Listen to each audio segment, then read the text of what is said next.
Guys, ഇന്ന് അച്ഛൻ്റെയും ചേട്ടൻ്റെയും കൂടെ സൈറ്റിൽ വർക്ക് ചെയ്ത ഒരു ചേട്ടൻ്റെ കൊച്ചിൻ്റെ നൂലുകെട്ടാണ്. വേണമെങ്കിൽ നമുക്ക് കുറച്ച് ആർഭാടത്തിനായിട്ട് സൈറ്റ് മേറ്റ് അല്ലെങ്കിൽ കൊളീക്കിൻ്റെ നൂലുകെട്ട് അങ്ങനെ എന്തെങ്കിലുമൊക്കെ പറയാം. 9:30-ക്കാണ് ടാസ്ക് തുടങ്ങണം.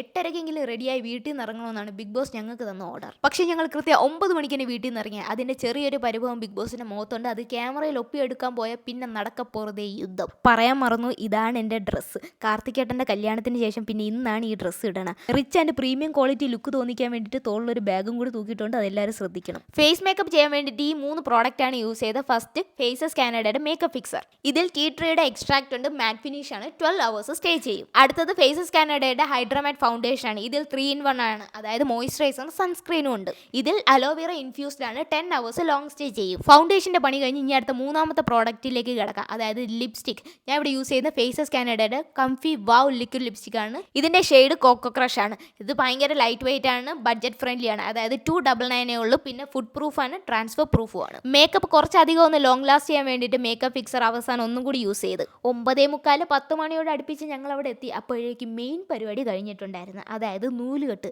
പക്ഷേ വേറെ പരിപാടി ഉണ്ടായിരുന്നു. അതായത് ഫുഡ് അടി പരിപാടി. അതിൽ നമ്മൾ കൃത്യസമയത്ത് തന്നെ കയറി. അവിടെ നമ്മൾ നേരെ ലെൻസ് കാർട്ടിൽ കയറി. ഇപ്രാവശ്യം അച്ഛനും അമ്മയ്ക്ക് പവറിൽ നല്ല വ്യത്യാസമുള്ളതുകൊണ്ട് അവർക്ക് ഓരോ കണ്ണട എടുത്ത് കൊടുക്കാമെന്ന് കരുതി. ചേട്ടൻ്റെ പവറിൽ വേരിയേഷൻ ഒന്നുമില്ല. എനിക്കിനെ ചെറുതായിട്ടുണ്ട്. വേറെ ലെൻസ് വെച്ചാലും വെച്ചില്ലെങ്കിലും കുഴപ്പമില്ലെന്നാണ് ഡോക്ടർ പറഞ്ഞത്. ഞാൻ ഇനി എന്തൊക്കെ ചെയ്താലും എൻ്റെ കണ്ണിൽ ദ്രവിച്ചു പോയി ഞരമ്പ് നേരെ ആവാനൊന്നും പോണില്ല. പിന്നെ വന്ന സ്ഥിതിക്ക് ഞാനും ചേട്ടനും കുറേ അധികം ഗ്ലാസ് മാറി മാറി വെച്ച് നോക്കി. പിന്നെ അവസാനം ഞങ്ങളുടെ കണ്ണട ഒന്ന് പുഴുങ്ങാൻ കൊടുത്ത്. അതായത് ഒന്ന് ഡീപ്പ് ക്ലീൻ ചെയ്യാൻ. ഇതിനിടയ്ക്ക് അവിടുത്തെ സെയിൽസ്മാൻ അച്ഛനും അമ്മയ്ക്ക് ഫ്രെയിം, ലെൻസ്, പിന്നെ അതിൽ വന്ന കോട്ടിങ്ങിനൊക്കെ പറ്റിയുള്ള ഒരു ഡീറ്റെയിൽ ക്ലാസ് കൊടുക്കുമായിരുന്നു. അത് കഴിഞ്ഞിട്ട് നമ്മൾ നേരെ പച്ചക്കറി പർച്ചേസിന് പോയി. അത് പിന്നെ അധികം സമയം എടുത്തില്ല. അമ്മയ്ക്ക് എന്തെടുക്കണമെന്നുള്ളതിനെ പറ്റി ഒരു ഐഡിയ ഉണ്ടായിരുന്നു. അതുകൊണ്ട് ആ പണി വേഗം കഴിഞ്ഞു. പ്രൊഡക്ട്സ് എല്ലാം ടാഗ് ചെയ്തിട്ടുണ്ട്. ആമസോൺ, ഫ്ലിപ്കാർട്ട്, നൈക്ക, പേർപ്പിൾ ഇത് അവൈലബിൾ ആണ്.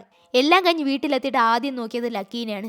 അവൻ ഒറ്റയ്ക്കാക്കിയിട്ട് ഞങ്ങൾ പുറത്തു പോകണത് ഇത് ആദ്യമായിട്ടാണ്. ഇതാണ് അവൻ്റെ പുതിയ കൂട്. ഈ കൂട്ടിൽ എപ്പോൾ കയറിയാലും അപ്പം അവൻ്റെ സ്വഭാവം മാറും. പിന്നെ പോരാത്തതിന് ഇന്ന് ലക്കിയുടെ കുളി ഡേ ആണ്. ഇവിടെ വന്നിട്ട് ആദ്യമായിട്ടാണ് ലക്കി ഇന്ന് കുളിക്കാൻ ഭയങ്കര മടിയായിരുന്നു. പിന്നെ അവസാനം പിടിച്ചു വെച്ച് എങ്ങനെയൊക്കെയാണ് കുളിപ്പിച്ചത്. അപ്പോൾ ഇത്രയേ ഉള്ളൂ. ബൈ.